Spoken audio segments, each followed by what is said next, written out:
Il n'y a pas plus sérieux et plus cadré qu'une chaîne info.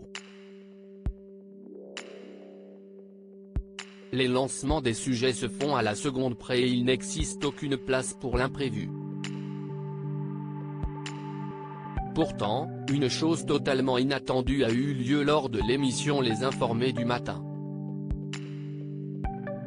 Lundi 24 octobre 2022, alors que Marc Fauvel présentait son programme et parlait d'un sujet on ne peut plus grave puisqu'il était question du meurtre de la petite Lola et la tentation d'une justice expéditive, l'alarme à incendie s'est déclenchée. Ça on n'avait jamais eu l'alerte incendie en direct, a lancé le présentateur. Sa collègue, clairement surprise et un peu perdue, a alors lancé « Je ne sais pas quoi faire ». Ne cédant pas à la panique, ce qui est de toute façon conseillé en cas d'incendie, Marc Fauvel a alors rétorqué, très professionnel, « Rien.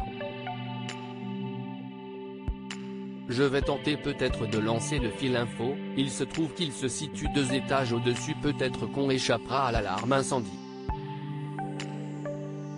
De la musique a ensuite été diffusée et, 10 minutes plus tard, les journalistes ont repris l'antenne, donnant enfin des explications. 9h28 sur France Info. Ce n'est pas tous les jours qu'on entend Serge Gainsbourg à cette heure-ci pour une raison toute simple, si vous étiez avec nous il y a quelques minutes nous avons été victimes, entre guillemets, d'une alarme incendie qui s'est déclenchée pendant Les Informés. Si est-il la toute première fois que ça arrive? On a donc quitté le studio 121 et on est allé dehors comme tous les salariés de Radio France, en bas, en plein air, pour remonter.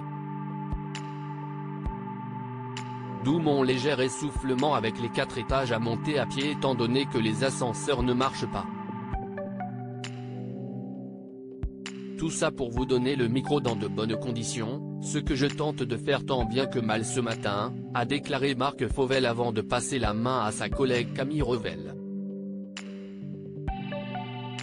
Si l'alarme qui s'est déclenchée n'a pas été synonyme d'incendie, en 2014, de vraies flammes avaient ravagé Radio France. Un incendie s'était déclaré au 8e étage de Radio France, dans une zone en chantier de désamiantage. Les programmes avaient alors été perturbés pendant près de 3 heures. France Inter, France Info, France Musique et France Culture avaient toutes fini par reprendre vers 16 heures.